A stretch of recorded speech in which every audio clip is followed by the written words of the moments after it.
March Madness.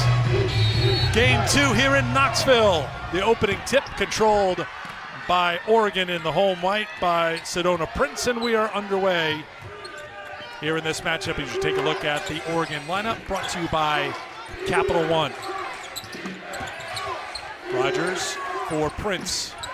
Looking inside to Sabali. Got the side advantage on Conley Chin. Back side to Prince, who can't get it to drop, and a rebound comes to Destiny Wells. Belmont has used the same starting 5 for each and every game this season. Madison Bartley tries from outside and can't hit. Tootie Jones, the Defensive Player of the Year in the OVC. Kinney and Chin are seniors. Well, it'll be interesting to see which team is able to control the pace first. Both teams struggling on the first couple of shots, and Sabali gets the ball to drop. Will get an opportunity at the free throw line. Take another look at it right here. Sabali fighting down low. And I think when you look at the size difference between Oregon and Belmont, you're going to see a lot of the double teams down low trying to figure out ways to slow down their post presence and force them to score from the outside. The foul on Madison Bartley, who at 6'3" is the tallest Belmont player on the floor, and she will have her hands full. Sabali checks in at 6'5", Prince at 6'7". There is Bartley trying to work inside on Prince, who's there defensively, and the loose ball picked up by Sedona. Rogers. Rogers in her first year with Oregon, transferred over from USC, all Pac-12 last season, averaged 15 points a game. All Pac-12 selection this year for the Ducks. Sabali can't hit, and it's into the hands of Destiny Wells. Well, Belmont played that well. Played Sabali straight up and try to make her score over you. Wells tried to get her first shot in, not able to get it in. Pow there. Defensively, she comes back the other way. Rogers on the pull-up. Belmont left her unchecked, but Oregon can't cash in. Oregon's missed a couple of wide open looks early, and they miss another one here with Pow. Let's see if that's got Kelly Gray. Yep, he's kind of looking down at the hands. Meditating right now. Yes. Serenity now, as his team is 1 for 7 from the field, now in his 8th season at Oregon. 190 wins with the Ducks, 617 in his 25-year career. Of course, had great success leading Gonzaga to the NCAA tournament. Gonzaga very familiar to fans who were the giant killers back in Kelly Graves' day, as Bartley knocks down the triple. Well, that's what Belmont wants to do. They have to find ways to score. They got to space the floor out. We saw the first pick and roll that was done by Belmont. Oregon definitely double teamed well. Got to find ways to space the floor. Sabali defended well by Bartley. Oregon ball with 6 to shoot. Sabali takes her time on the drive. She sees the floor, tries to take the one-on-one matchup.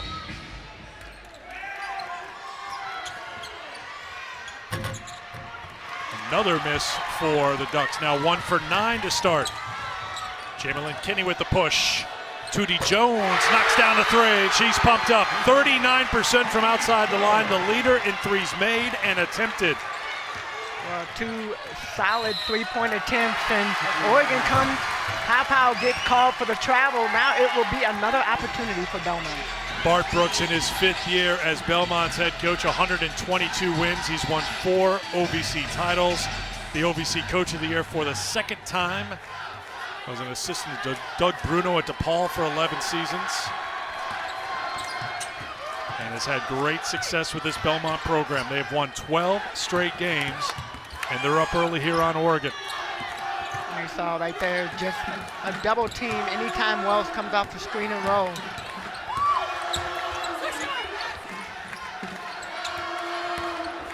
Conley Chin, captain for this Belmont team. Another open look right in front of the Oregon bench, and a timeout is called by Kelly Graves.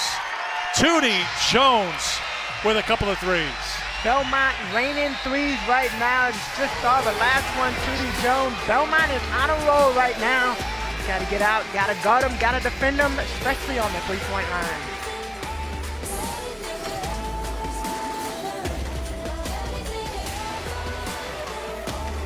Belmont perennially one of the top mid-major programs in the country, 11th in the current collegeinsider.com mid-major top 25.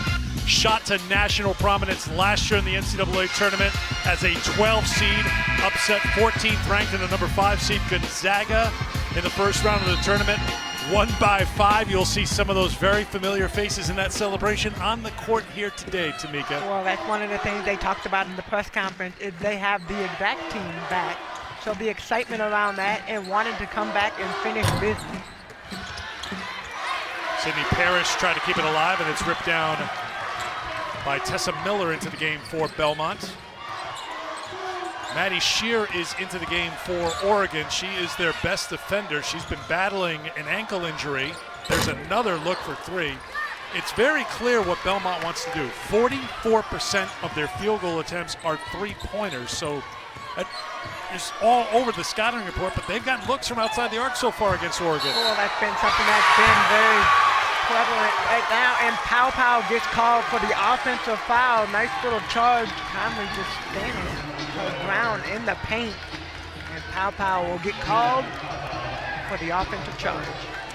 Conley Chin, known as someone who takes charges, does so there. And then get back to your point about the three-pointers. Belmont knows they have to shoot threes. That's something that Coach Graves talked about yesterday. We've got to guard the three-point line. We cannot allow them to come out and dominate us on the three. Their last 4 field goal attempts have been three-pointers so far. And they're going to get another wide open look for 3. There's Pow Pow on the push off the miss. Takes it down the middle and gets 2. Tina Pow Pow did not play in the NCAA tournament last year. Had a stress fracture, an injury that kept her out of the end of the year last year, as Oregon still found a way to make it to their 4th straight Sweet 16.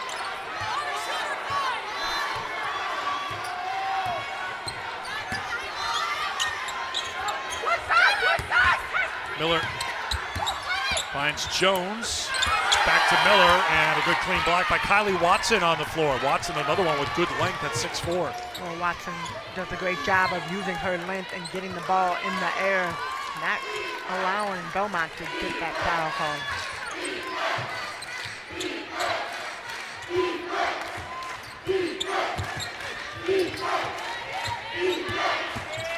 Parrish on the pull-up. That won't drop. Good hustle by Sabali, and a second chance here for Oregon. Well, Sabali just cleaning up on the board right now. That's her 4th, actually her 5th rebound. Parrish misses again. Here's Watson fighting inside. No. Oregon 2 for 14 from the field. As we mentioned, Oregon's had their ups and downs. They've had the problems with injuries in the beginning part of the year, but even if they've had a close to a full roster, they've had some games where they've looked good, and if they play to the best of their ability, as Sabali gets called for a foul, they're really good. But there's been too many dips in the road, and they're having a dip here in the first quarter, down by 5 to Belmont.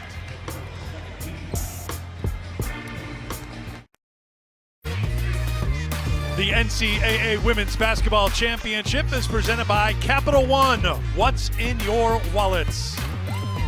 Back here in Knoxville, site of the Women's Basketball Hall of Fame. And the teams coming here to Knoxville taking advantage to tour the Hall of Fame. You see the Oregon group shot after they took their tour. And everybody we've talked to, and I know you don't take it for granted how important women's basketball is here in Knoxville, and it's great to have the Women's Basketball Hall of Fame here, and both these programs, Belmont making the about 3-hour trip over, and Oregon flying in here.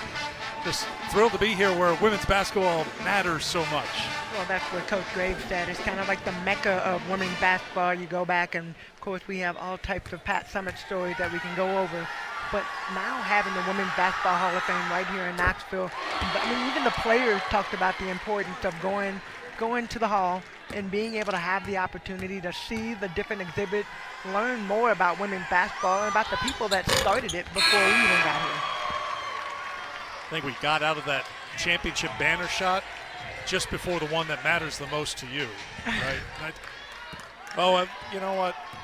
Michael, our director, takes care of it. He makes sure the other banner in the building that matters a little bit to you. Your number hanging from the rafters here at Thompson Bowling Arena. Of course, Tamika winning a national championship with Tennessee her freshman year. Into the game, Elise Hurst. The shooting woes continue for the Ducks. Now 2 for 15 from the field. Kelly Graves has seen this before as his team, when they're on, but they have had some cold shooting games these last several weeks of the season, including they went 0 for 16 from outside the three-point line in what turned out to be a win over California at Matthew Knight Arena on their home floor.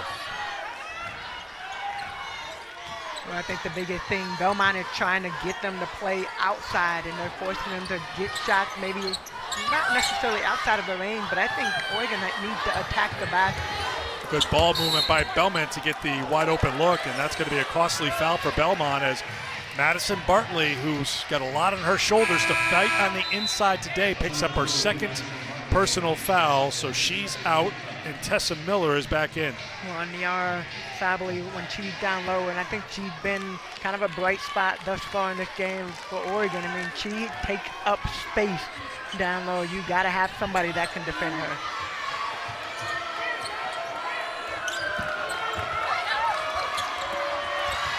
Tipped out of the hands of Watson. Battle for the loose ball, won by Belmont.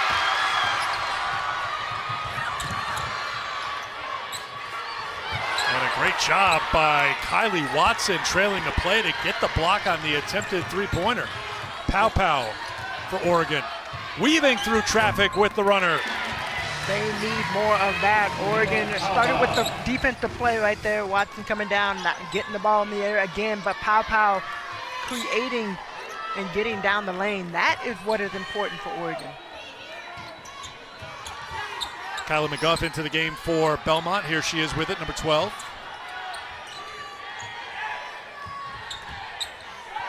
Nikki Baird also in the game. Shot clock to 4. McGuff drops it down. Well done by the freshman to find the other freshman, Tessa Miller.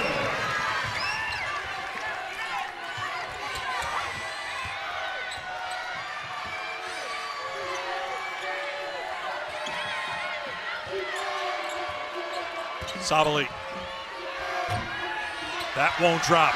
Rebound for McGuff.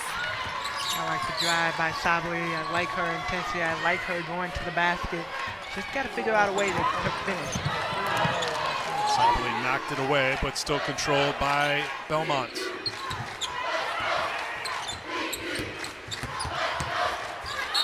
McGuff dragged the pivot foot. Turnover for Belmont. That is their first of the first. Well, let's go back and take a look at what Oregon needs. They need more of this. The transition game. See Tahina Pow Pow weaving and moving through that paint, able to get the finish. Well, Pow Pow will check out with 1:17 to go in the first quarter. She won't be on the bench very long, just get a little bit of a rest here.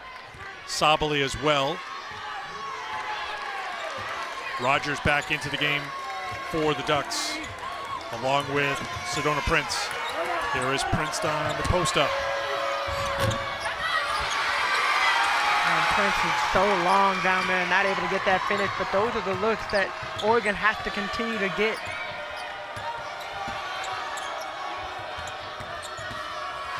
Jones. Shear with the rebound.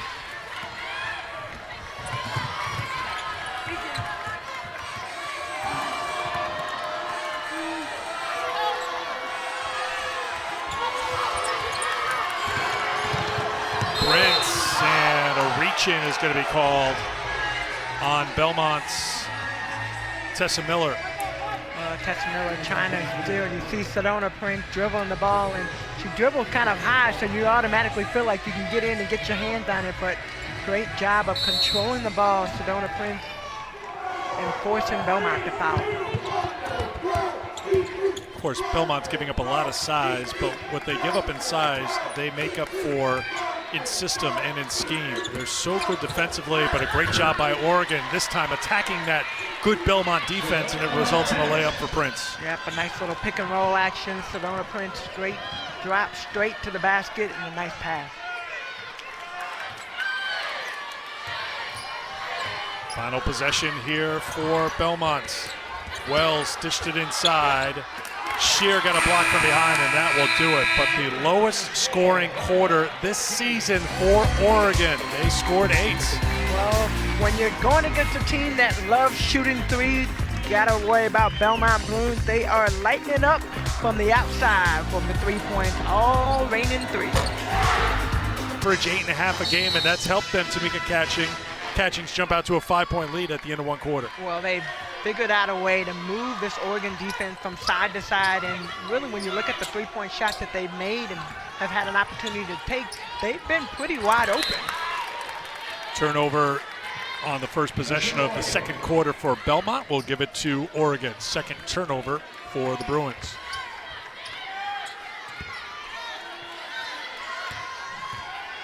Well, Sabally back in the game. She took a little bit of a break at the end of the first quarter, and rightfully so. A player that, because of her size, can dominate down low, and that's definitely somebody that they've looked at to try to get the flow of the offense going. Shania Pinto into the game for the first time for the Ducks. Pow Pow still on the bench for Oregon. Here's Pinto for Prince.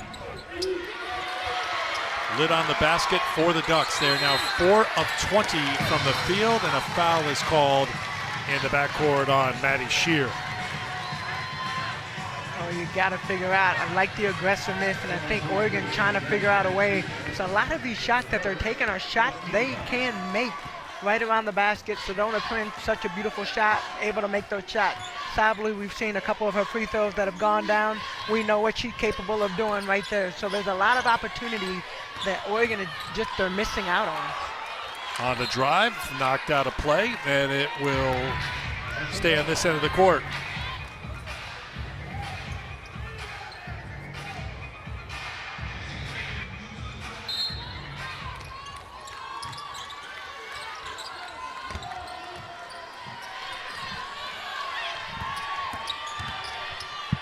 Kinney with a kick to Jones in the corner. Jones had it knocked away and picked up by Rogers for Shear. Great defensive possession right there. Good drive by Rogers for 2.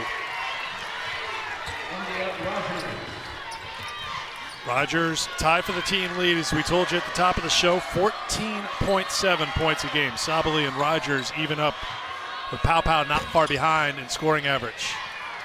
Pinto the rebound.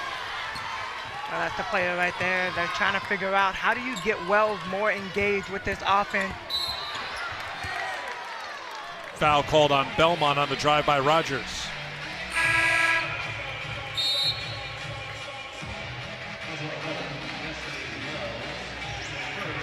Coach Brooks said he had 9 players available to play today, and he said he's going to use all 9 of his players. He has full confidence in his team and what they're capable of doing. Pinto to Shear, who is open for a moment. Sabally on the drive. Blocking foul is called on Belmont.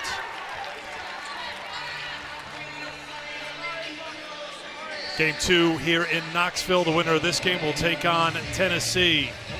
Had to battle with the University of Buffalo, but the Lady Vols pulled out an 80-67 victory. Tennessee shooting 55% from the field in the second half to win. And I think when you look at Oregon right now at the free throw line, Miara Sabally, great job of getting to the basket. You think about the shooting woes. It started in the first game as well. There was shooting woes from both sides. So both teams trying to figure out, trying to find that adjustment. Well, it's different, right? No tournament 2 years ago. Last year, tournament in a bubble in San Antonio. Now you're back into the full feeling of where we were before COVID hit, of these 4 teams getting together in one place. Maddie Shear with a good save, batted around, and now controlled by Belmont. They will reset the shot clock.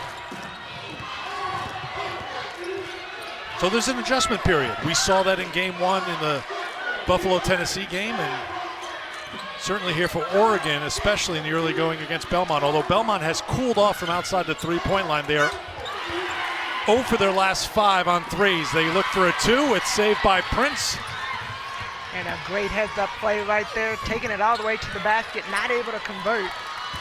Rogers comes up short, trying to give Oregon the lead. Jones threw it off of Shear. It'll be Belmont basketball. What a great heads-up play right there. But let's take a look at this defense. Sabali is all over the place, and great save right here. Sedona Prince trying to lead it up into the break. Destiny Wells doesn't have a field goal yet. Open look for three for Chin.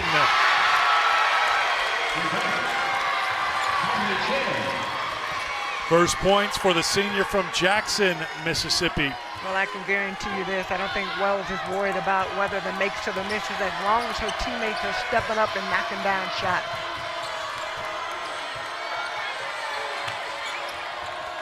And Belmont continues to force Oregon to play outside the lane, side to side. Rogers can't hit, and it's knocked out of bounds by Jones. It'll be Ducks basketball. Here comes Pow Pow back into the game for the Ducks, as Pinto will check out. Pow Pow's been good at weaving her way into the paint.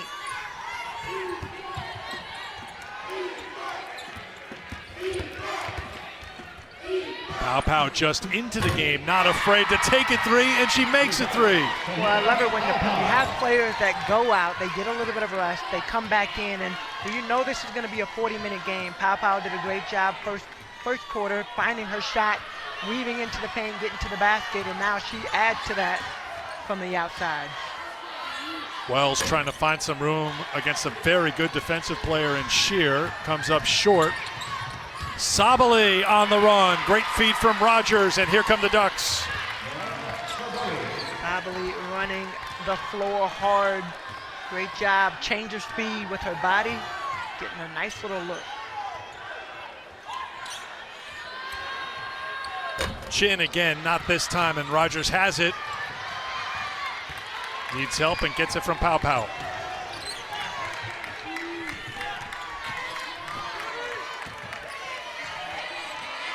Pow Pow defended by Jones again. Defensive player of the year in the OVC, but Pow Pow sticks with it and gets the hoop, and Oregon's now on top by 3 over Bart Brooks' team. Well, it's been Pow Pow since she came back in the game, finding ways to get the score. But now trying to get Madison Wells another shot to Shin, not able to convert. Off the mark, and it'll be Oregon basketball. What's turned around for Oregon here in the second quarter, Tamika? Well, it's been Pow Pow since she's come onto the floor off the bench, but it's really just been they've been more active, getting to the basket, moving the ball, making the drive down the lane, moving and trying to find the open players. That's been the biggest difference. And making it tough on the other end for Belmont to get things going offensively. The Bruins are 1 for 7 from the field here in the second quarter. Well, I think partly that, but the looks that Belmont are getting are shots that they were getting in the first half that they were knocking down. So I don't necessarily think that changed. Sabali, another offensive rebound, another putback. But I think Oregon's gonna wear you down. The length that they have, the size that they have, they make it hard for teams. It's a 9-0 run for the Ducks. McGuff out to Blair Schoenwald.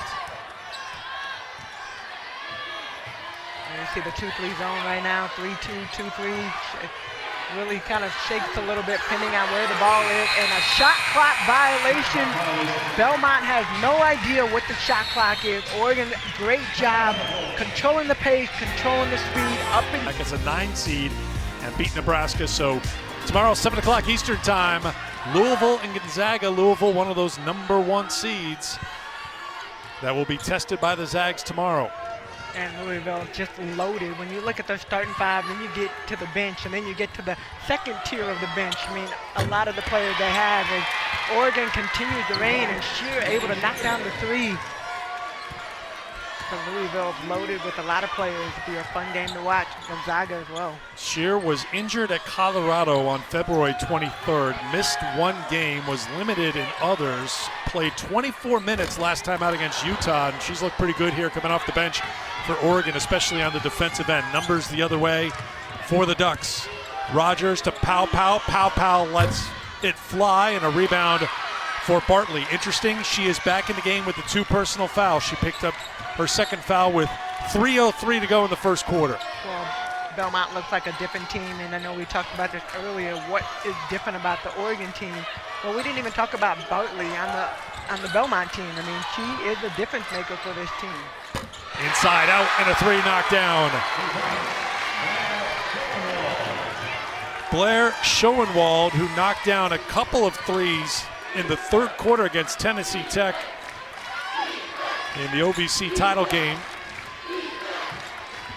comes up with a much needed 3 there for Belmont to bring them within 5. Prince. Sabali. A little too strong on the turnaround. Well, Belmont doing a great job of holding their own. You got Sabali, you got Prince. I mean, those are 2 big players and a nice pick and roll action right there. Make it look easy. Baird to Bartley for 2. So far, Belmont has 7 field goals. 2 have been of the 2-point variety. 5 of 15 from outside the 3-point line. Sheer, too strong. Pow's got it for Oregon. Another chance here for the Ducks. And a great defensive possession right there. You see Belmont trying to speed them up. Sabali ducks under, came up short. Prince offensive rebound. She goes down.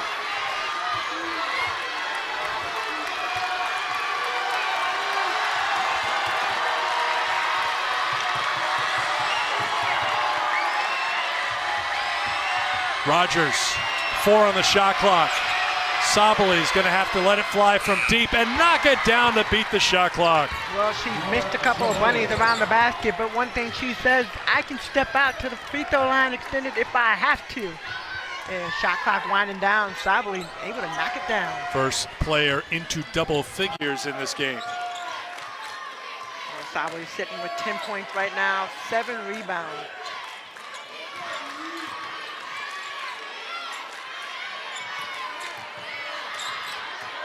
Shot clock to 3.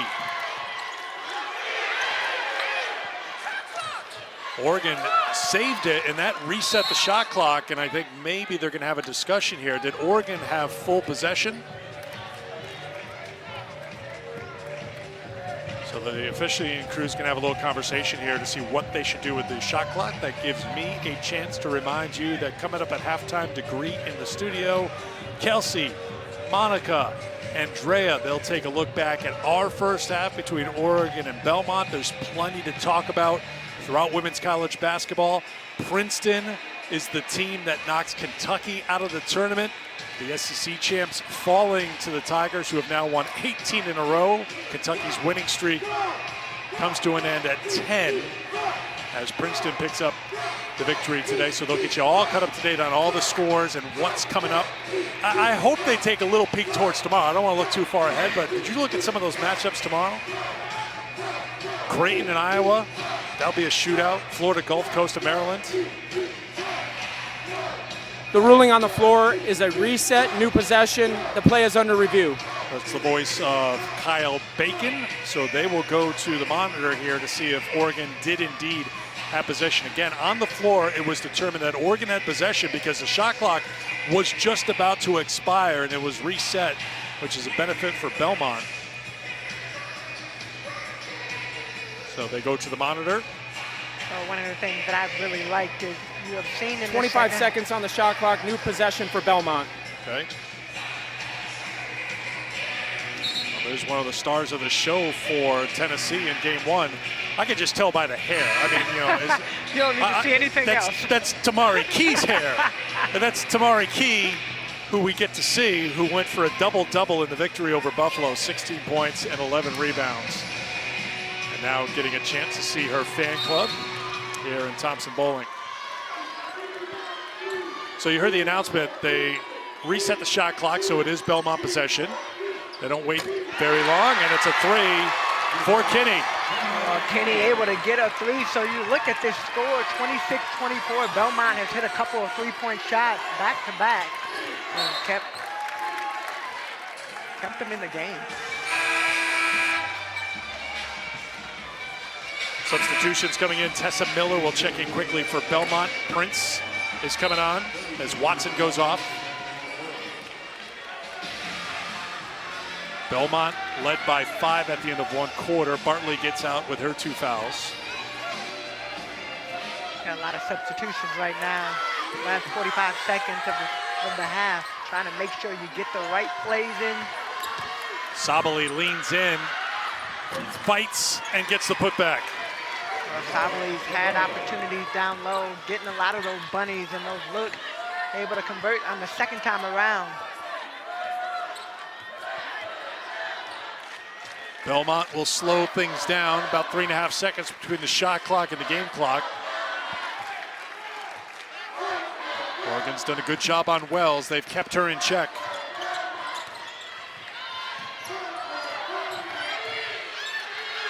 Down to 2.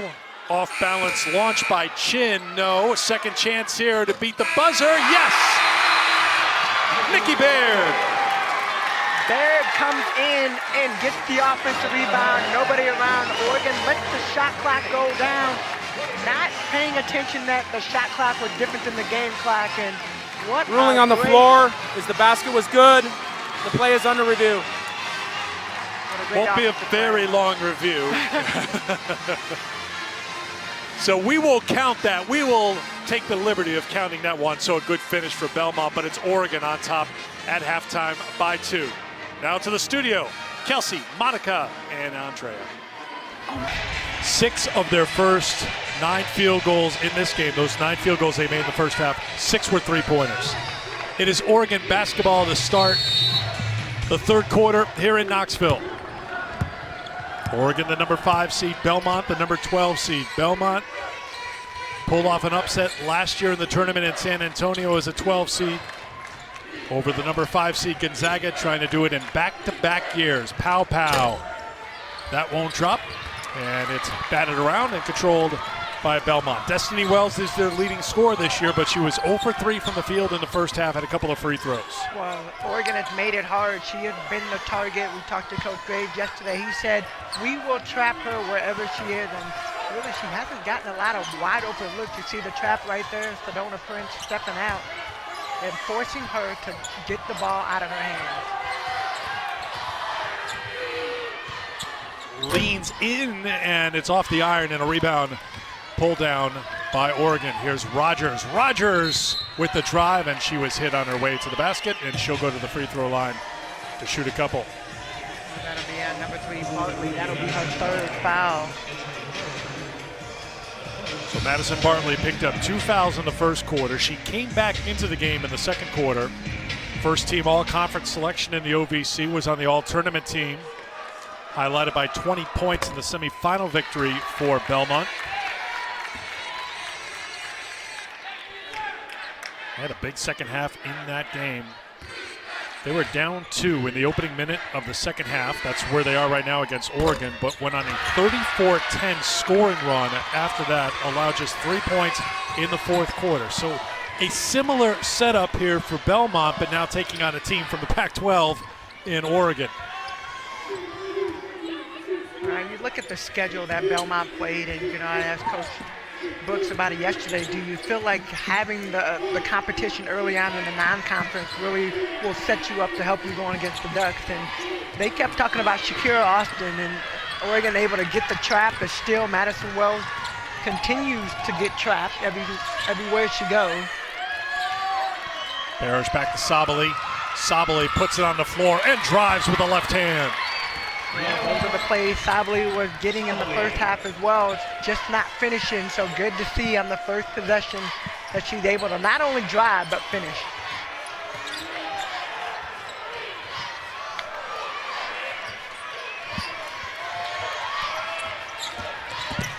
Kinney drops it off. Fading away is Conley Chin. And a foul's going to be called on Rogers, battling Jones for the loose ball. Well, great effort right there, going for all of the loose ball, but let's take a look back. Sabali, that left hand drive straight to the basket with the finish. And like I said just a second ago, those are the shots she had in the first half, not able to convert, so definitely taking her time and finishing. Chin on the dish from Jones. Correction from Wells. Chin now with 5.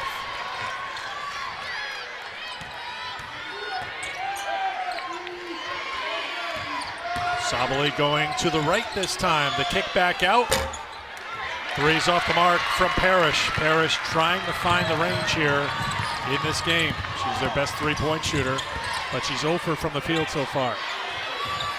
Wells had a rare open look, but took a couple of dribbles and got a better look for her first field goal. Well, I think that's important for Wells to get herself going. You don't want to settle for a 3, especially when you haven't had a good look in a long time. So you want to take your time and get a higher percentage shot by getting in the paint. Pow defended by Kinney. Pow got Kinney chasing her and knocked it down for 2 into double figures with 11. Yeah, when Pow was able to see the rim and able to get a clear look, she can knock that shot down.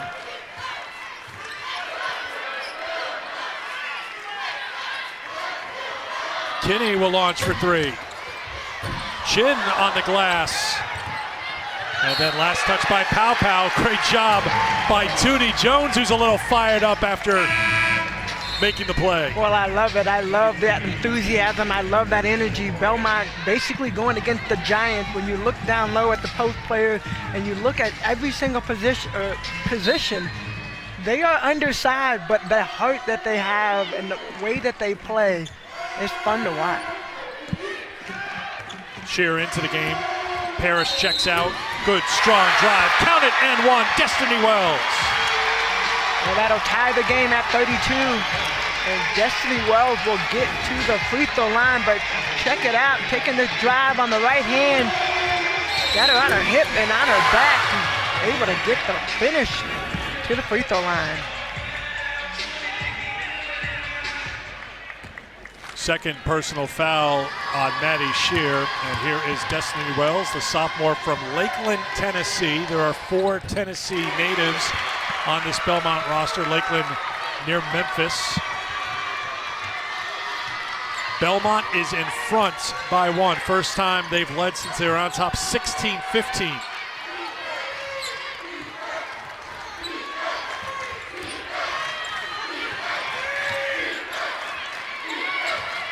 Shear. Pow. Offensive foul called on Tahina Pow. Well, Pow putting on a dribbling clinic, with her head down, trying to take it to the basket and does not look up in time. That second foul called on Pow. We've seen Conley Chin take a couple of charges in this game. That one sends Pow to the bench with the 2. Well, Chin sacrificing her body. She sees the drive and really just steps up. She stepped right in. Pow's head was down, and by the time she released the ball, it was too late. 4th turnover for Pow.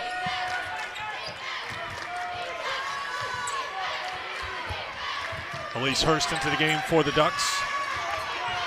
Tessa Miller on for Belmont. Batted around. Sedona Prince comes up with a block, rejecting the shot by Chin.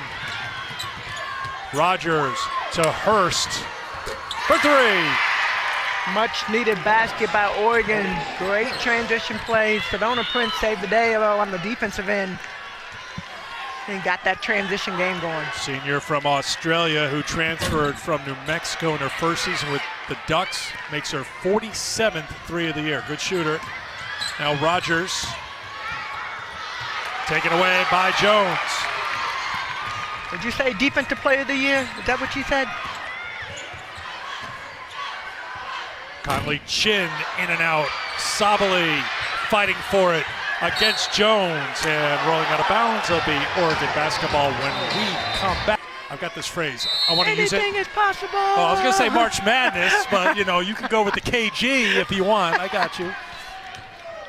I mean, you think about it, though, a lot of teams have dealt with injuries, Oregon being one. Tennessee, who we just saw, being another. Every team has had to deal with injury. But then you think about the transfer portal, you think about putting all of your pieces together And I think by the time you get to March Madness, you kind of figure it out, and you're starting to see a lot of teams perform at a higher level. Then you have a team like Belmont that's used the same starting 5 for each and every game this year. Only North Carolina is the only other team that's played at least 27 games that's had the same starting 5. So you got that great consistency. We showed you before when they beat Gonzaga last year, you saw so many of the same faces. They've mixed in a couple of key freshmen to help out. So this is a team that knows what it's like to play as a 12 and play well as a 12, and they're doing that against this Pac-12 team. And we'll go back to the consistency piece. When you have the consistency, you know where players are, you know what their strengths are. And even Belmont, I mean, he's had to deal with injuries. You see all the players that are on the sidelines, a lot of them aren't playing. They've had to deal with injuries, but how do you put that together? And the players that you have 9 solid.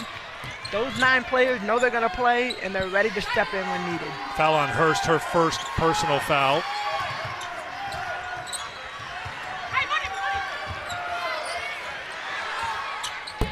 Hurst can't hit the 3. Wells is the first one there, has Jones on her right.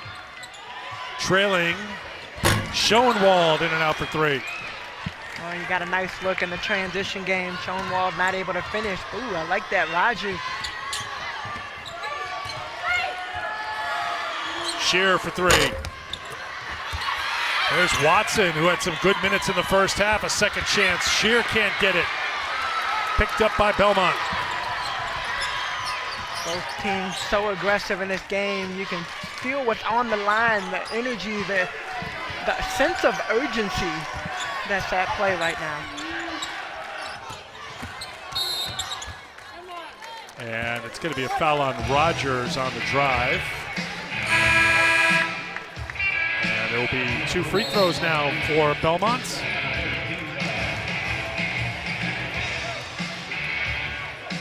Rogers with 2 personal fouls. She'll head to the bench. And Pow will come back in, also with 2 fouls.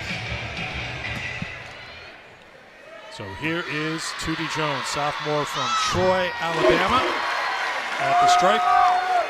We're just getting started. Opening weekend of the NCAA Women's Championship. Next weekend, Sweet 16 and Elite 8, all leading up to the Final Four. You'll see it, of course, on ESPN Championship Sunday night, prime time, on April 3rd. Also, you can catch it all on the ESPN app if you're on the go.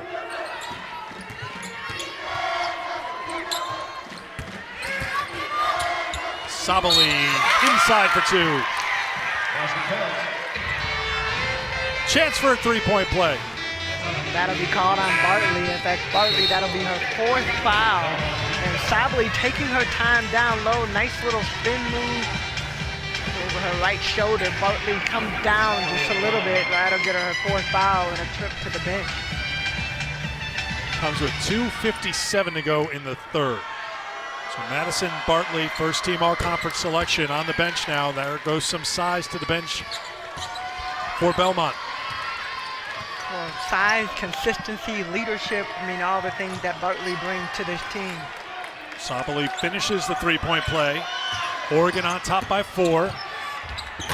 On the drive, won't drop for Baird. Sabali's going to show the handle. Pow, Hurst for 3, it's short.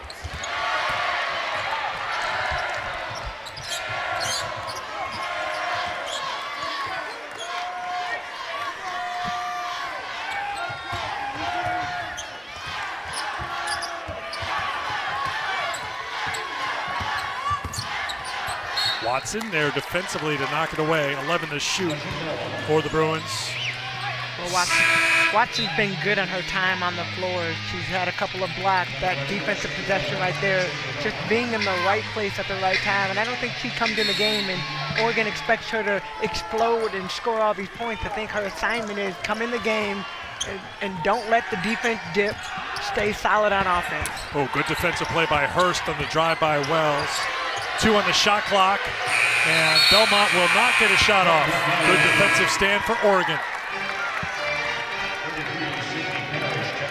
Anytime you can tip the ball around, make it hard, and Oregon, great job on the defensive end, just kept their hand active. Belmont not able to convert. Conley Chin into the game for Belmont. as Nikki Baird will take a seat. Inside of 2 minutes to go, third quarter, 5-12 matchup here in Knoxville. The winner to take on Tennessee on Monday. Pow Pow got the defender in the air, made her pay. Sabally set that play up nice. Set that screen, gave all that space for Pow Pow. Belmont's missed their last 5 field goal attempts. Oregon's gone on an 8-1 burst here to go on top by 6.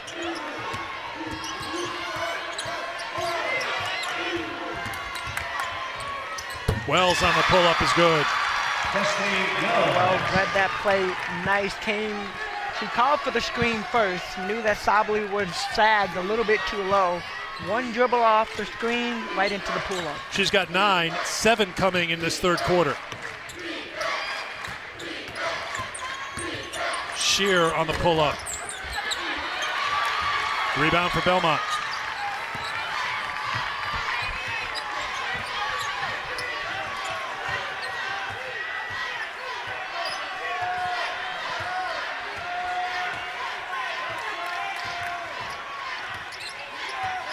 Wells fed inside and a jump ball.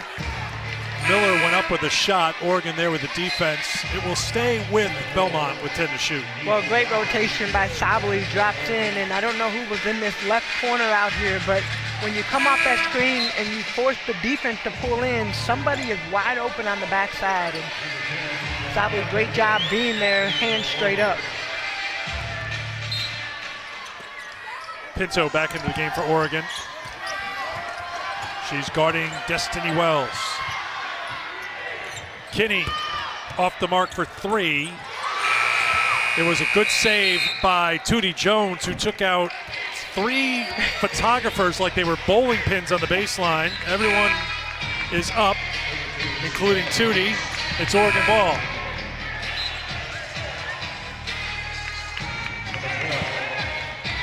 Wells will take a seat, and you hope that she's taking a seat to get her breath.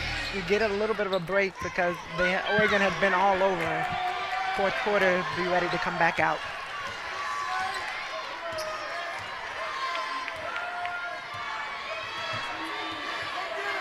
Ducks holding for a final shot.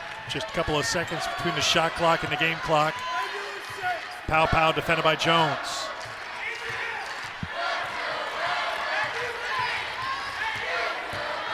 Using the Prince screen.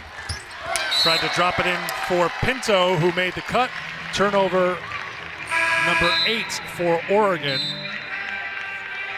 Yeah, that's a bad cut right there. Nowhere for Pinto to go. She's got to stay out on the wing and be ready to knock down that baseline shot. So Destiny Wells back in the game. Plenty of time here for Belmont to get something done. Inside of 5 seconds to go, Wells will heave it from deep. It catches the backboard, but that is the end of the third quarter.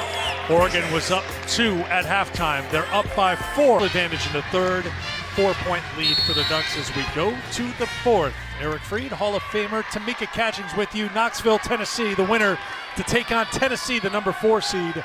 Knocked off Buffalo earlier today here in Knoxville. Sabally gets the first points of the fourth quarter.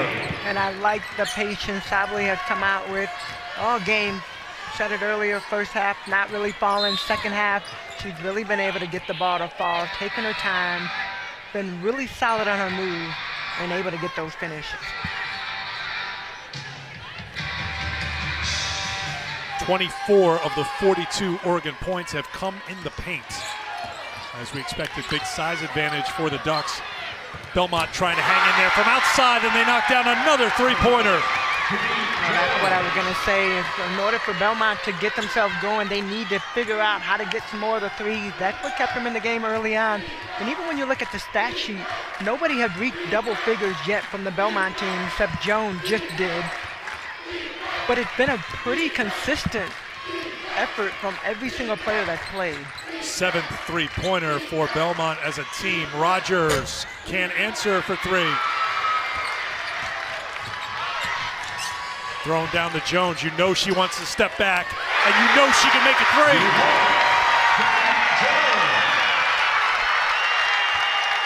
So just like that, the game is back tied at 42. Back-to-back three-point shots by Tootie Jones. Back to the paint for Sabali in Oregon.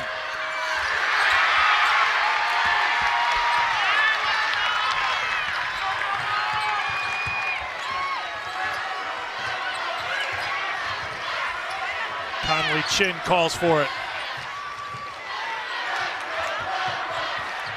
Soft pass. Sabali was there. Tried to come away with it, but turned it over. Well, we know Sabali can take the ball coast to coast. We've seen her do it already. Jones in the paint.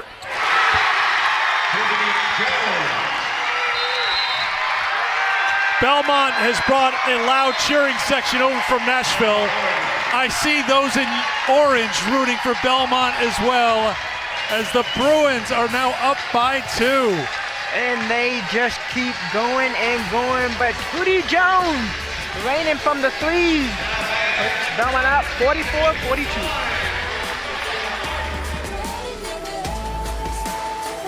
I just have a feeling, Kelsey, you guys just better settle in. It just feels like one of those nights, right? It's just going to be a little crazy, and it could be happening here in Knoxville. A 12 leading a 5. It's a 2-point lead.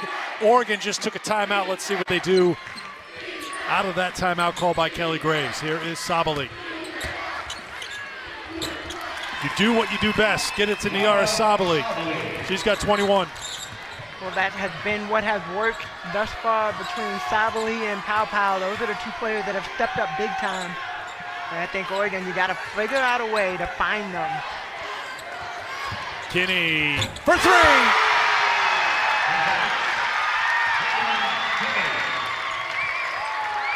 So Belmont continuing to space out the floor, force Oregon to guard them from the three-point line, and they're not doing a good job of getting out right now. Pow followed her own miss, but missed the follow-up, and Kinney comes away.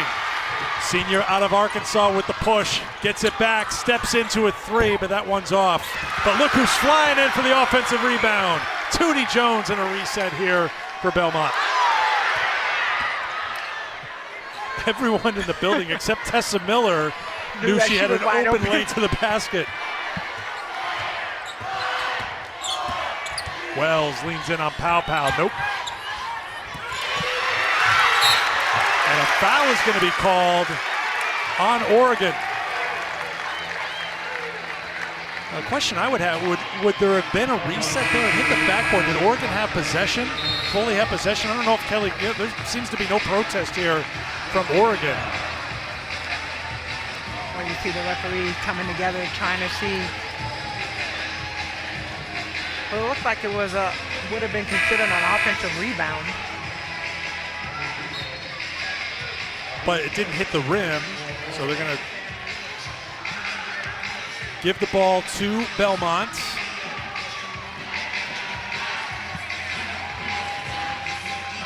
Foul on Watson, her first. First team foul of the quarter on Oregon. Another 3 on the way. And getting fouled, taking the 3 was Tootie Jones. Well, Sedona Prince on the closeout gets called for the foul. I don't know if that was a closeout, more like a flyout. She was trying to get the ball in the air, but jumped a little bit too high, not able to control her body. And Tootie Jones goes to the floor. So it wasn't in the act of shooting. It's just going to be Belmont basketball on the side. I got screened down a little bit, so I need your expert vision, that Hall of Fame vision, sort things out for me. We need a replay. How about that? Bart Brooks, the head coach for Belmont, he's putting up a protest here. It's going to be Belmont basketball on the side. The foul on Prince, her first. It's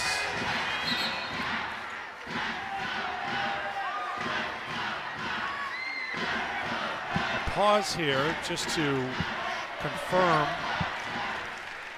what's happening on the court. It's going to be Wells with the basketball on the side. Wells gets it back. Wells in trouble. Back outside for Chin. Rogers with the rebound. Hurst. Well, she ran out of real estate, but almost got it back, but out of control, and a turnover for the Ducks. That is their 11th. Use the clock that you have. Plenty of time in this game. 6 minutes and 20 seconds is a long time before the game ends. And Oregon making some uncharacteristic plays, going a little bit too fast. Wide open shot attempt by Belmont.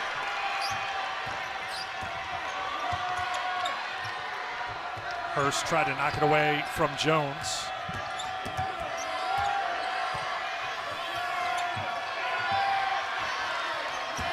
Handed off to Kinney. Tipped out of play. Right now, one of the top players for Oregon on the bench, Tahina Paopao, was just getting what appeared to be a cramp worked on by athletic trainer Quintero. So Paopao on the bench for the moment, hitting the fluids. But just watching, with inside of 6 to go and 5 on the shot clock here for Belmont. Well, I don't expect Paopao to be sitting on the bench much longer. Get some fluid, get the cramps out, and then get back on the floor. Shot is no good. A rebound comes to Hurst.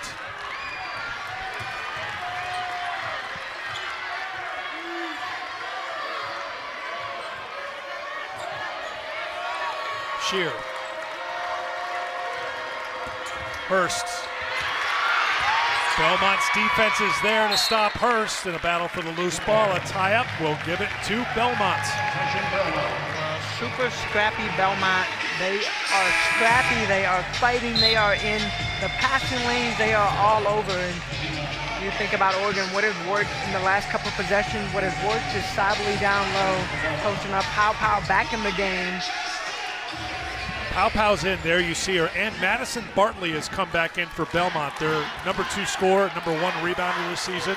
Picked up her 4th foul with 2:57 to go in the 3rd quarter, so Bartley back on the floor now for Belmont.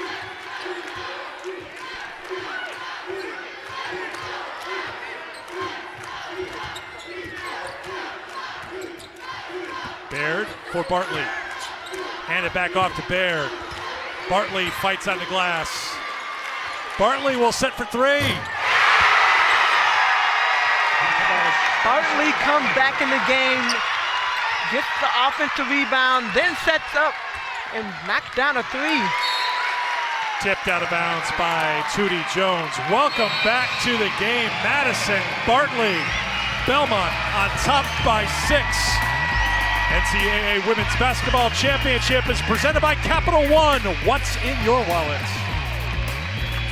About has she seen change? And her answer was, you know, it's about basketball now. That's where we want the focus to be. I'm thankful for change, but it's time to ball. Well, that time is now. Out of the Oregon timeout, they get a much-needed hoop from Paopao. Well, that was Rogers stepping into the shot, knocking it down, coming off that screen, and you're right, it is time. The time is now to ball and step up. There's Sabally fighting for it, and a foul is going to be called on Belmont's Tessa Miller. Good hustle play by Sabally. She has really worked hard here today. You can see taking a moment here. Sabally trying to lead the transition break, gets her hands in the passing lane on the defensive end, but we've seen plays get broken up on the Belmont side, by Sabally being in the right place. Rogers swinging for Shear. Back to Sedona Prince. Belmont swarms Sabally, who's fouled, and will head to the free throw line.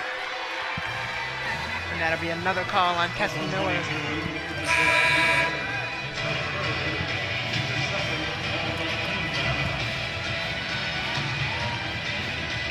Sabally came to work today, 21 points right now, 9 rebounds.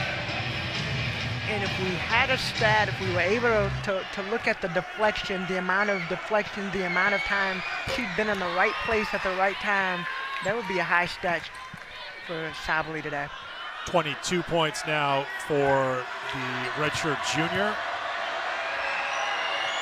Missed the first 2 seasons at Oregon because of injury. Last year was her first season on the floor, so they made it to the Sweet 16 playing in San Antonio, and now getting a chance to experience what the NCAA tournament is really like and the way it's supposed to be here in front of a crowd in Knoxville, Tennessee. But her Oregon team down by 2 with under 4 minutes to go in the 4th. Wells in traffic, rejected by Sabali. Yeah, you can't take a drive in right there with Sabali on your back, Sabali on your side, Sabali in front of you. You cannot release the ball right there. Just my 2 cents. It's worth more than 2. And with 3 on the shot clock, Prince gets called for the foul. That's her second.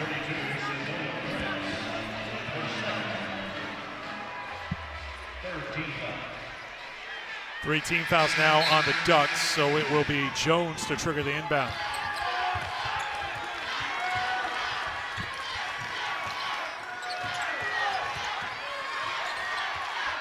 Wells. Defended by Pow Pow. Wells in traffic, no. Into the hands of Pow Pow. Here come the Ducks, a chance to tie or go ahead. Jones got a hand in there and she gets help from her teammates. And a tie-up. Possession arrow will give it to Oregon.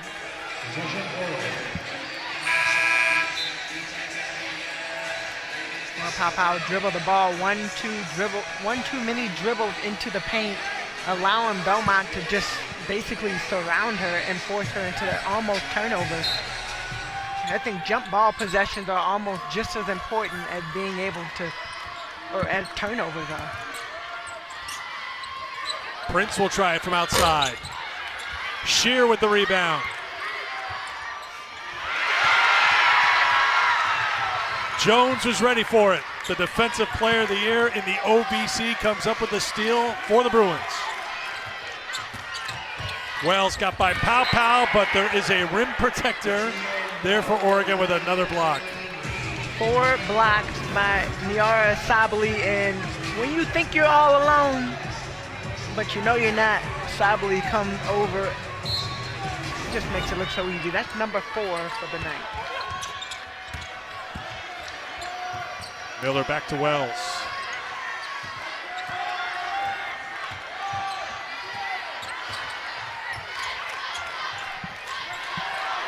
Shot clock down to 5. Kinney launches from deep. Shear fights off Jones for the rebound, and here come the Ducks. Rogers. Wild scramble for Oregon, and it turns into a turnover. A lot of loose ball possessions, lack of taking care of the ball. That's 2 turnovers in the last 2 possessions for Oregon.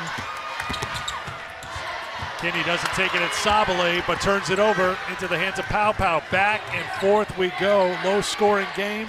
2-point Belmont lead as we approach 2 minutes to go here in Knoxville. And Kelly Graves up out of his seat. We've seen him kind of relaxing on the bench a little bit, but up out of his seat, trying to direct traffic to get the ball down low to Sabali. Tipped into the hands of Prince, and we're tied. And that's a good possession right there by Oregon. Take your time with the ball, move it around side to side. Timeout called by Belmont.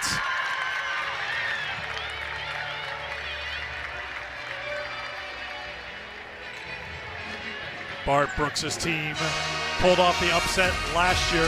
We take a look at our Capital One rewarding performance. The 3-point shot, a big part of their success. 10 threes knocked down by Belmont here tonight. Well, they've done a great job moving the ball around, finding the open players. 10 threes, like you said, but it's really just been about team basketball, not one player stepping up, and it's the whole team.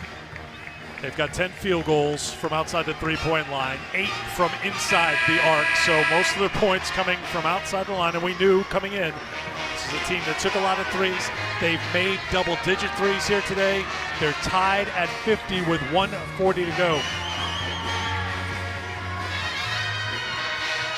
Well, this has been a scrappy game from start to finish. We've had a lot of highs and lows. We've had turnovers. We've had rebounds. We've had a little bit of everything. But it's been fun watching both teams continue to fight. It's going to be a foul called on Kylie Watson. That's her second. So they took Sedona Prince out, gave her a little bit of a break. But I expect she'll be going right back in a minute. It's 14 fouls on Oregon, so no free throws here yet for Belmont.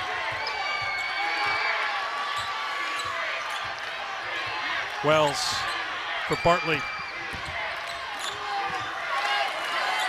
Back for Wells, trying to go on Shear, good defender. Back outside, Bartley's three is short. And the rebound tipped by Watson to Rogers.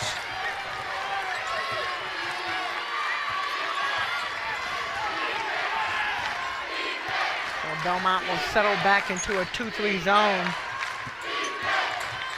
Rogers to Pow. 1 minute to go.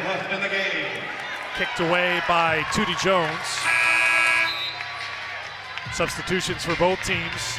Chin and Miller back on for Belmont. Bartley goes to the bench again. She's been playing a long time with the 4 fouls.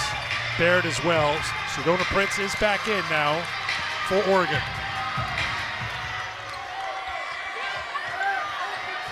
And see, these are the times when you're in practice. We have the 1 minute game that we go through over and over and over again. And this is what you're gonna see. Rogers dropped it off to Prince, but Rogers gets called for the offensive foul. Conley Chin takes another charge. Sacrificing your body, whatever it takes, you're always ready. Step up, great job. Rogers, a little bit too far. Conley Chin is a COSIDA academic All-American, graduating in May, plans on going to medical school and becoming a surgeon. She's made so many heady plays in this game, taking the charges, putting Belmont in position now to go back in front.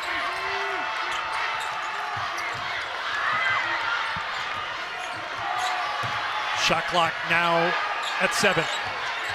Wells is fouled by Shear, and this means 2 free throws for Destiny Wells, a 75% free throw shooter. Well, that's a tough call right there, and Shear trying to stay close to Madison Wells, but a little bit too close.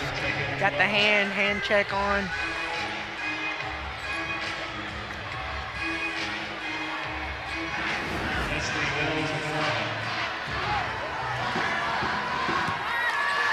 Third foul on Shear. Wells 3 for 3 tonight.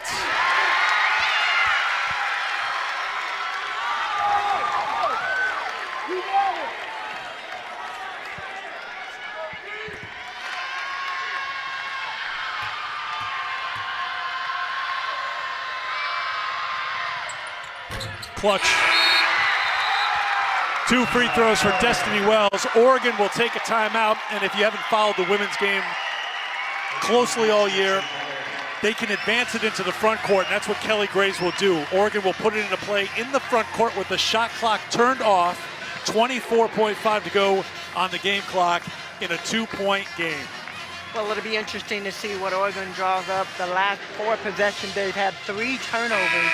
So really coming out, I mean, the first thing is you got to get the ball in.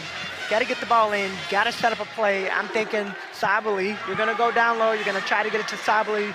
You look for the and one. If the double team comes, they have the same possession happen a few possessions before. Sedona Prince dive into the basket, and you look for that. So I have an eye here on Niara Sabali, who's got 23 points on 9 of 17 shooting.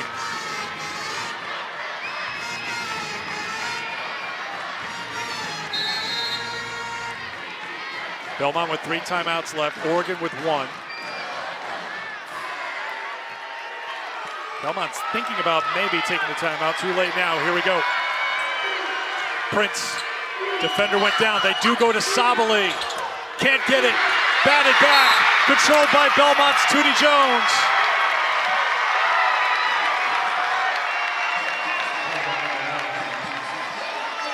That's definitely the right move. You're trying to get the ball down low. Sabali has been great in the second half. Get the ball up. And meanwhile, Destiny Wells is being carried to the sideline here. Now, my first guess would be, and I hate to guess, but the fact that her teammates would do that and lift her is that we saw it with Pow before. Maybe she's just got a cramp and they're just trying to get her to the bench here and work on it, but let's see what they do here. I did not see the play in front of us as she's reaching down here. Again, Belmont's got timeouts here, so if they wanted to take a timeout to buy a little time here for their leading scorer on the season.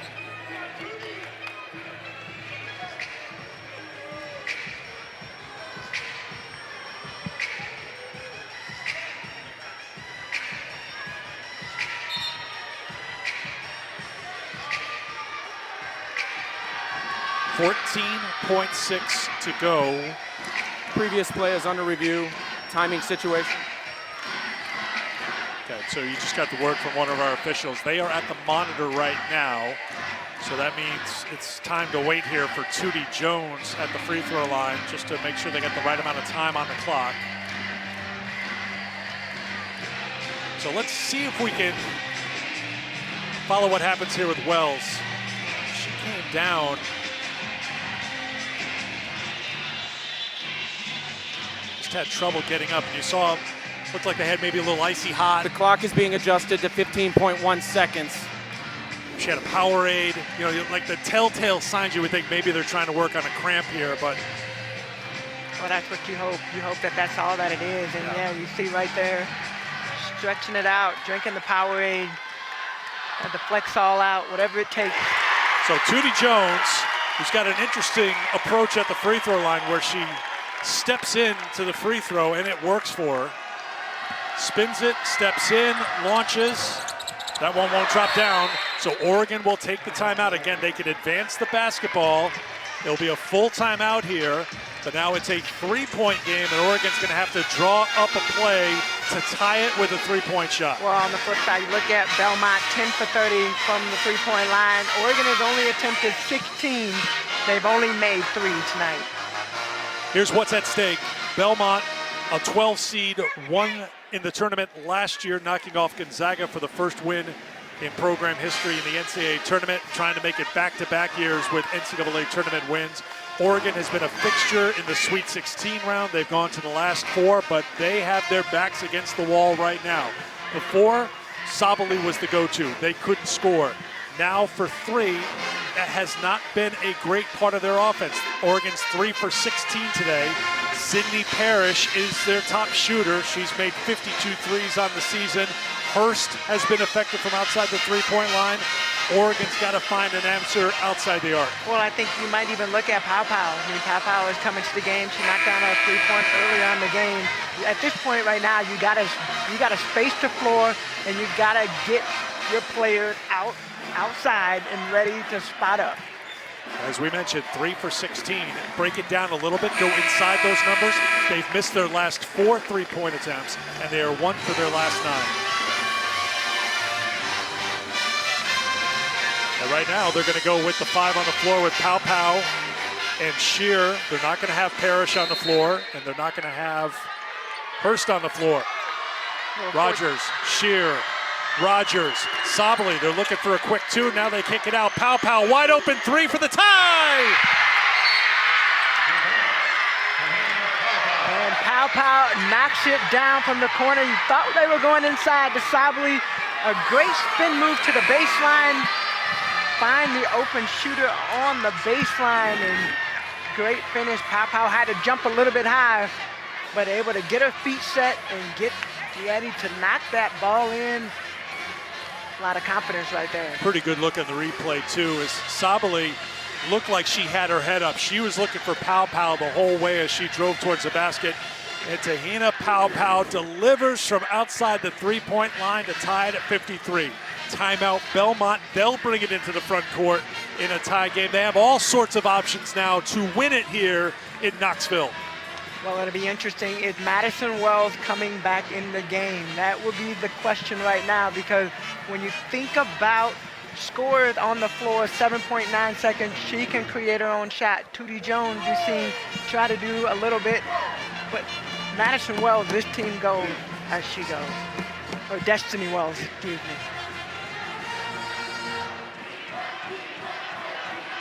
So I think sitting there on the bench in the left shielded is Destiny Wells, which would indicate she's coming back into the game. She's listening there to Bart Brooks. It could be Tootie Jones, who's been excellent. Well, I think really what you can do is you can space the floor, take a couple of dribbles, 8.1 seconds on the shot clock. So take your time. You don't have to score in the first 2 seconds of the clock. Use a little bit of the clock, set up the offense, penetrate kicks, find your open shooters, and it doesn't have to be a three-point. It could even be something attacking the basket. Tie game, of course, you want to look for that, but that three-point shot has been a big part of things. So here comes Destiny Wells. Seems to be moving okay. We'll see if she's the one who's going to try to send Belmont to a meeting with Tennessee on Monday. 8.1 on the clock. Back out to Bartley. 4 seconds, 3 seconds. Sabally with another block, and we will go to overtime as Oregon gets a stop to close out regulation. Overtime coming. March Madness activated. Tahina Pau with the three to tie it for Oregon with 8 seconds left. And off the tip, Pau takes it right to the hoop. Pau continues the reign and hits the three-point shot, starts the overtime, getting to the basket. I think you're going to see a different energized team in this overtime. Jones, Sabally has been a defensive force for Oregon. Had the stop at the end of regulation. She's been a difference maker in the paint late in this game. Well, she's been all over the floor on the offensive end, on the defensive end. We saw the play before the last one designed specifically for Sabally to get those shots. Defensively, she's everywhere. She's moving her feet, she's getting blocked, getting in the way, making it hard for Belmont to score. Sabally now on the offensive end, ducks under for two. Nice little up and under right there with a nice finish. Double-double for Sabally. 25 points now for her. The three-pointer won't drop it. Sabally has got the rebound, and a foul is called. Sabally took a very hard tumble, and she's not the only one. Tootie Jones for Belmont went down. Pau was down.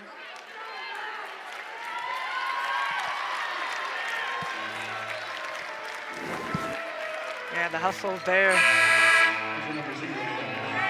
Jones gets called for the foul. That's her first. She got under Pau, and then they both took out Sabally. Remember, Pau and Sabally missed so much time leading into Pac-12 play. Sabally's been really good here tonight, though. 25 points, 12 rebounds, 3 assists. And 5 blocks. Pau working with Prince. They go back inside to Sabally. Why not? Trip to the free throw line coming for Oregon. Well, you gotta go to what keeps working. Sabally has been working since the first quarter. She started off the game missing a couple of those bunnies, but as the game has progressed and she's gotten more and more confident, she's taking her time down low, getting position, and finishing at the basket. So the foul on Tessa Miller, that's her fourth, and here is Miara Sabally at the line. And I heard that from over here, Coach Graves screaming no three, knowing that Belmont, that'll be the thing that'll get them back into this game. Sabally with 27. Her career high came this season in the Bahamas when she went for 30 against Oklahoma. A few games she was able to play in the non-conference. Here's Madison Bartley. Bartley trying to work on Prince. There is a three, an open look, and Belmont delivers. Nikki Baird for three. Oh, just heard it. No three from the sideline, and when you got three-point shooters out, you literally can't take your eye off your player. You have to defend everybody straight, man-to-man defensive principles. Belmont has made 11 of 33 threes here tonight. Rogers will head to the free throw line. And Baird will get called for that foul.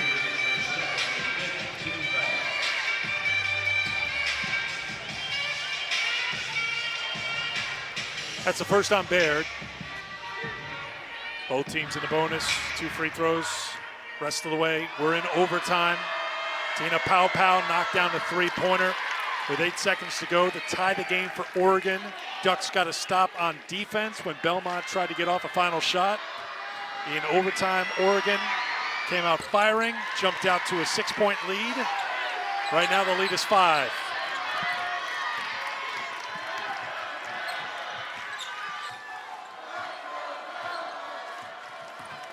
Tennessee beat Buffalo earlier here in Knoxville. They will take on the winner of this game Monday here at TBA. Bartley, kick outside. Resetting for 3 is Baird. Rogers has it. Oregon does not need to be in a hurry right now. Oregon just needs to control the tempo, control the pace. Belmont on the other end, they have to get up. They got to force turnovers. They got to force Oregon to play a little bit faster the way they did in the first half. Sabali. Tootie Jones with the steal. Sheer back defensively. Jones for 2. Got to take care of the basketball. Back and forth, back and forth. Belmont is not going to go away.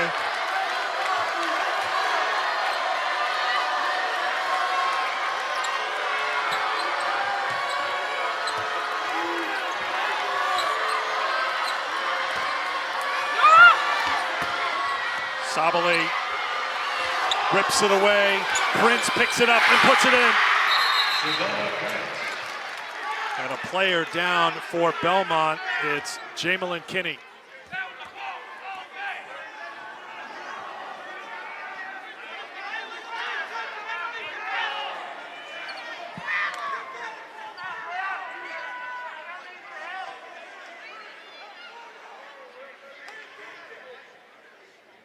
Travis Zaborowski, the athletic trainer for Belmont. We're watching 14. Like there was the pressure on the right leg, but she was grabbing for that left calf right away. So again, could be another cramping issue here. Both teams had not played in a while. Belmont was the first team to win a conference tournament in men's or women's basketball. That was back on March the 5th.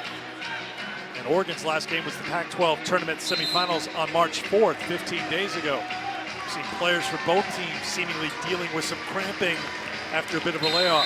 Well, I mean, I think you look at even the intensity of this game and how much energy you put in getting ready for this game, how much energy in the practices, the shoot-around, all of that. And I think that you're starting to see that play a toll, too.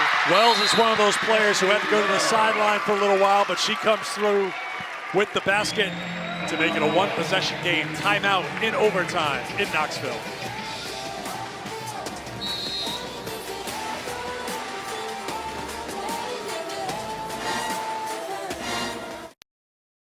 Kelsey Riggs with the studio update for you. Notre Dame and UMass playing right now on the ESPN app. The Irish jumped out to an early lead. It is 11-5 right now, but Eric and Tamika really enjoying this Belmont-Oregon game, guys. Thanks, Kelsey. It's been a thriller here in Game 2 in Knoxville. Oregon, the number 5 seed, was down 3 in the final seconds. Tahina Pow came up with a clutch three-pointer, but the one who's been consistent all game long for Oregon has been Niara Sabali. Niara Sabali running the floor, making the right baskets, making the right plays, using her body, using her size, and in that sense, using her quickness getting to the basket, but has done a great job. She's everywhere. She's everywhere on the offensive end, on the defensive end. She's getting the blocks, getting in the way, making the right defensive stop. I mean, she has done a great job in the game. Sabali in 42 minutes has 27 points, 12 rebounds, 3 steals, and 5 blocks. Not enough. It's not enough. I'm just kidding. That's how you get to the Hall of Fame, right? It's never enough? Is that the way it is? Well, you got a minute and 21 seconds left to go in this game, and I guarantee you over there in that huddle, she's thinking to herself, it's not enough, whatever it takes for them to come out with the win. 4th time this year that Niara Sabali has gone for 20 and 10. It's 27 and 12 today. And Pow, she's got 18.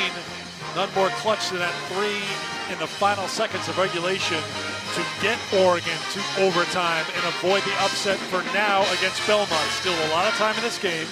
1:21 to go. Belmont's down by 3. They're the team that took the timeout. After the Wells basket, it'll be Oregon basketball. Winner of this game takes on Tennessee here in this building on Monday night. We are in the Wichita region. Louisville's the number 1 seed. They take on Gonzaga in the Derby City tomorrow evening.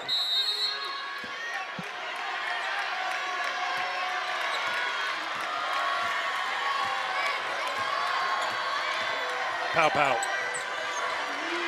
A reminder, Belmont, an outstanding defensive team. Can they get a stop right now on the Ducks? Pow pow will step into a 3. No. Tap back out. Rebound for Bartley. Under a minute to go in overtime. I don't know if I like that shot in that play right there. Sabali's been doing such a great job down low. You got to find a way to get her the ball. A bank shot for 3 from Conley Chin to tie the game. Belmont is all in right now. I mean, shooting the ball lights out. You hear the fans up on their feet. Pow pow, tough take. No, Prince offensive rebound, and she'll go to the free throw line for the Ducks.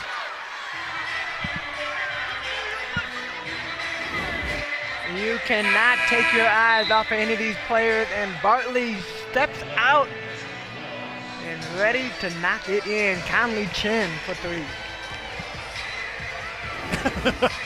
The look on some of those faces were like, oh, what? Did that just happen? Did that just happen? It did.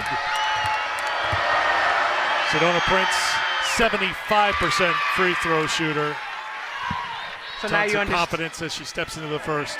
So now you understand when I say it's not enough. It's not enough until the buzzer is. The clock has run out. That is when it is enough. 1 of 2 for Prince. Rebound for Bartley. 1 point Oregon lead. Shot clock is off. Belmont with 2 timeouts left. For the moment, they'll play it through. Trying to duck it inside, and a foul is called on the pass. And this will be a trip to the free throw line for Nikki Baird.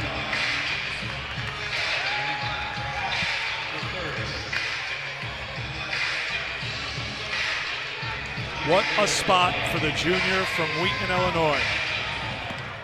She's attempted 11 free throws this season.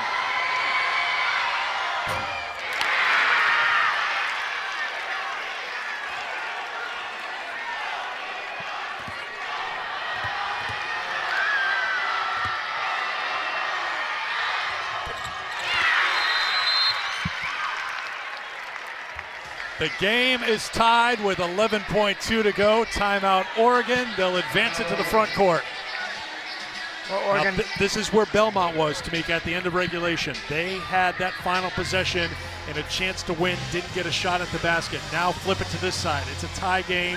We've had this conversation before. Before it was Oregon trailing. Now what do you do in a tie game? Well, in my opinion, Oregon, you take the ball to the player that has been doing and has been the most efficient and effective tonight. That is Miara Sabali. Take the ball down low, space out the floor, let her have some room to either get and make the basket or get fouled and get to the free throw line and get the opportunity to finish the game.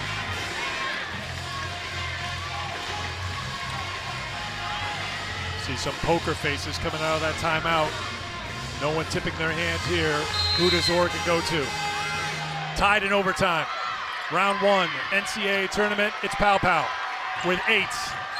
Sabali turns inside, double team. Sabali fights, no. Controlled by Belmont. They take a timeout. It's Conley Chin who gets the timeout. 2.5 on the clock. They'll advance it to the front court and have a chance to win in overtime. Well, 2.5 seconds, a lot of time. Let's go back to that possession. That is the right move right there. You see the zipper action. Sabali down low, 2 players down. I mean, she gets that shot That's a shot we have seen her hit earlier in the game, first quarter, second quarter, third quarter. She's done that all game. But Belmont was ready for it. Belmont was there with a double with Chin and Bartley teaming up. Bartley's been playing with 4 fouls for a long time. Conley Chin is the one who came away with it. It's 2.5 on the clock. For the moment, they are at the monitor confirming the time remaining here. Well, you got shooters on Belmont, so any player you go to can potentially put the ball in the basket. I think they go for a 3-point shot. I mean, that's what they've been able to hit all night long. Get some action, get some screen. Try to get Oregon a little bit confused on who they're guarding. They added 0.3 seconds, so 2.8 seconds. All right, so 3/10 added, 2.8 to go. Plenty of time here for Belmont, tied at 64 in overtime. They look to Bartley. Bartley's got a chance. It's Sabally with the block. Another block, and we'll have another overtime. Oh my gosh, Niar Sabally. Offensively, defensively, getting it done. Belmont, first meeting all time between these two programs, is a memorable one.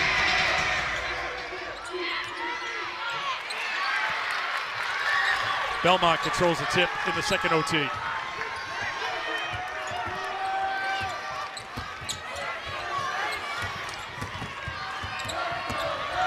Wells on the run, won't drop. Sabally with the rebound to Prince.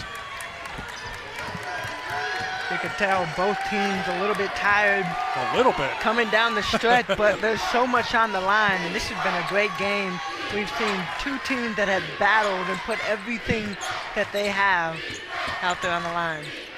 Rogers to Shear. Again, they look inside to Sabally with 4 on the shot clock. Over the top to Sabally. 29 for Niara, 1 off her career in season high.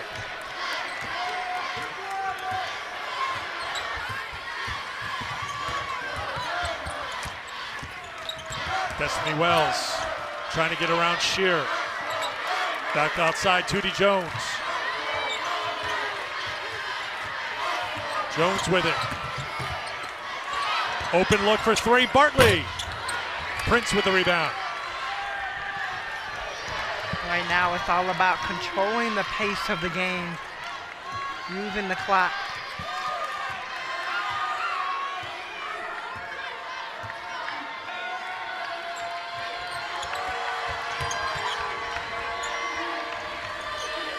Oregon patiently works it for Prince. Well, we haven't seen Sedona Prince go down low in a while outside of that dive to the basket, but that's a great thing. Sabally moves out, Prince moves in. But here's what Prince has done in overtime. A basket, an assist, a rebound. Some winning plays here in OT from Sedona Prince. Oregon on top by 4. Wells, pow there defensively. It was tipped out of bounds. 6 to shoot for Belmont. We'll take another look at this pass right here, and great high-low pass from Prince to Sabally. A nice little finish.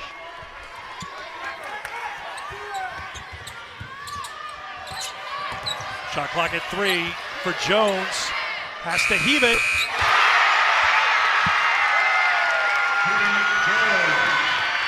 .20 for Tootie Jones. 2-point game in the second overtime. Whatever it takes. It doesn't matter. At the last second, you see her eye going up, and right here you see the defense. Jones has it. Shear comes back. Jones waits and ties it.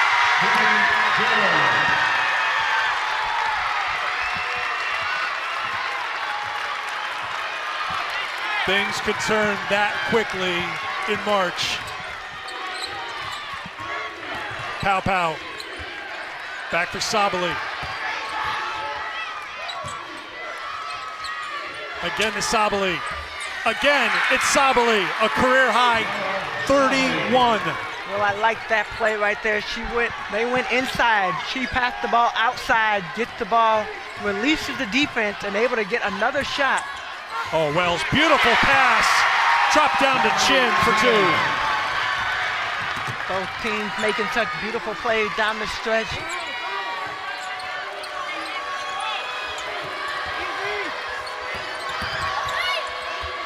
Sabali from outside. Not this time. And the rebound for Belmont. Second overtime here in Knoxville. Tied at 70.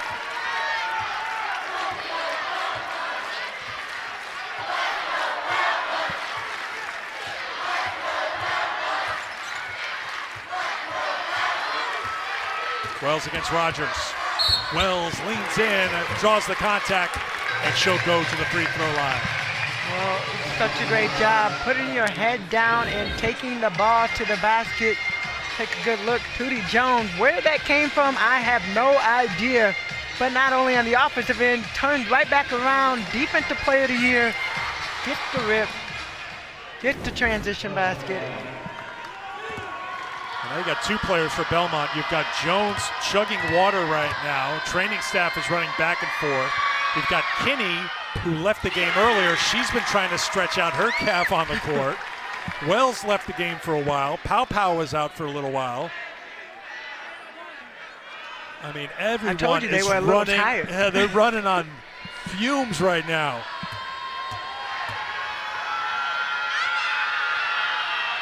Foul on Rogers, her 4th. Wells at the free throw line, delivers. Belmont in front. First time they've led since regulation. Well, you'll see a nice little horn set right here, trying to set the screen. One-on-one matchup. Prince looking to be a facilitator. Out to Shear, 3 on the shot clock. Shear on the pull-up. Prince inside, the rebound, a tie-up, possession arrow, Oregon, and Prince looks like she's hurt.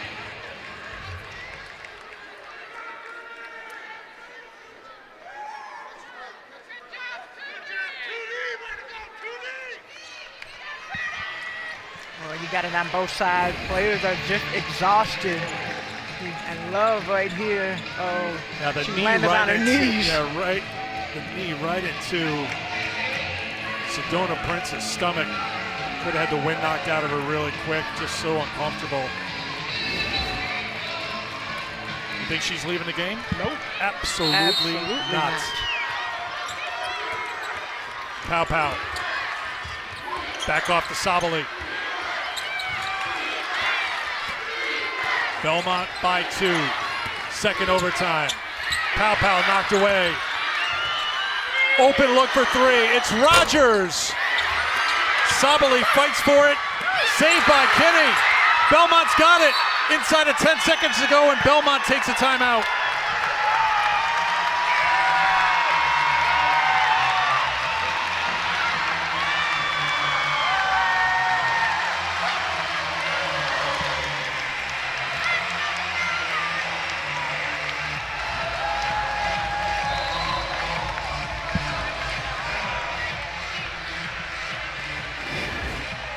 Well, let's take another look at this possession. And I would assume great save right there. Belmont seeing that they're in trouble, calling a timeout. Jamelyn Kinney heads up play right there. When she got the save, 72-70, and you could just look at the faces. Exhausted. Everyone's doing whatever they can. Stay hydrated.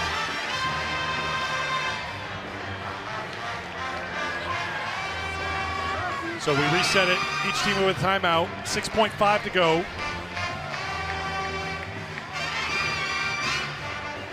There's a little question here where the basketball is going to be. I think it's going to be on the baseline. Kinney had the save. She had the first contact. She saved it to Bartley, and they called the timeout. There was a little conversation here with Kelly Graves. Now the officials may be moving over to the monitor to check things out here.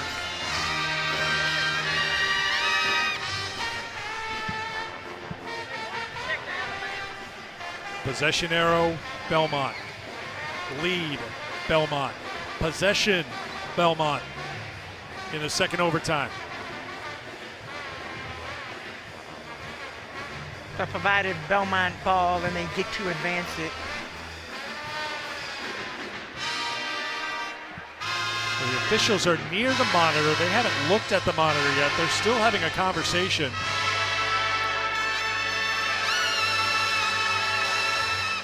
Where you want to get it right, knowing what's at stake for this game.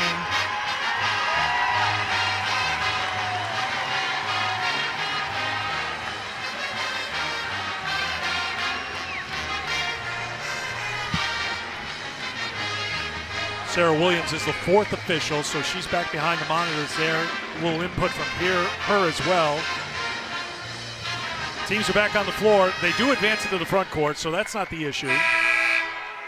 We're ready to play. Belmont with the ball and the lead. Well, Belmont has to get the ball in if they're looking at finishing this game with the win. They got to get the ball in, take care of the ball. Oregon on the other end, you got to steal foul, put yourself in an opportunity to get another chance. I want to try to get to the Wells. That's a very good free throw shooter. They've done so. Pow gives the foul. Destiny Wells, 75% free throw shooter. If she makes them both, it'll make things incredibly difficult for Oregon. But if she makes one of two and Oregon gets possession, they do have a timeout remaining. They can call the timeout, advance the ball into the front court, and certainly have a chance. But let's see what happens with Wells at the free throw line. 7 for 7 tonight. The door is open here for Oregon. Well, 4.5 seconds, a lot of time. Look for regardless, make or miss. Oregon will probably call a timeout.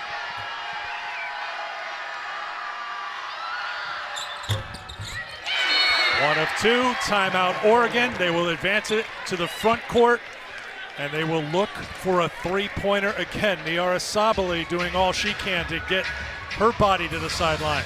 Well, I tell you what, ice bath right now. At the end of this game, you're going to see both teams in some type of ice bath. This has been a long, hard-fought game. Okay, end of regulation. Oregon was down by 3. They needed a 3. They went to Tahina Pow. She delivered with 8 seconds to go to tie the game. What's the play now in the second overtime? I think you do the same thing. It might not be Pow this time, but she's actually been the one to knock down that 3. She had the confidence to be able to knock it down. So I think you go back in. I think you do another spin, whether it's Prince or Sabali, and you're trying to find another open player on that three-point line. Oregon is 4 for 20 outside the three-point line. It'll be Rogers to trigger the inbound. She's 0 for 2 from outside the arc tonight. 3-point lead for Belmont, second overtime. Prince is going to have to heave it to tie, and it caught the back iron. And Belmont, in double overtime, has pulled another upset in the NCAA tournament. Unbelievable.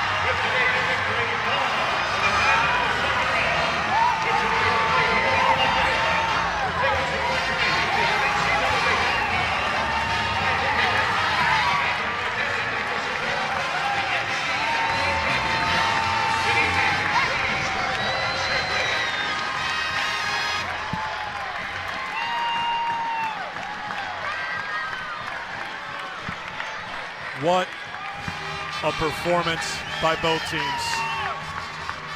The first double overtime game in the NCAA tournament in 9 years. And it's Belmont winning again. Another upset for Bart Brooks in the tournament. The head coach for Belmont joins us right now. Are you exhausted because your team gave you everything they had and more? I think I was the only one on the sideline who wasn't cramping up at the end. But yeah, really proud of that group. I mean, they're on fumes right now, but that's a really good Oregon team we played, and credit to them. They made everything hard tonight, but really proud of our group. I mean, Coach Brooks, your team came out and fired first overtime, second overtime. I mean, they fought from start to finish. What was it like going in the huddle, especially down the stretch, to try to will your team to a win? I tell you what, we've been there before, and that's what we talked about every time out down the stretches. This is where we've been here. You know, it's nothing new. It's where we expected to be, and I think this group is a lot more seasoned than the group that played that non-conference gauntlet that we played early.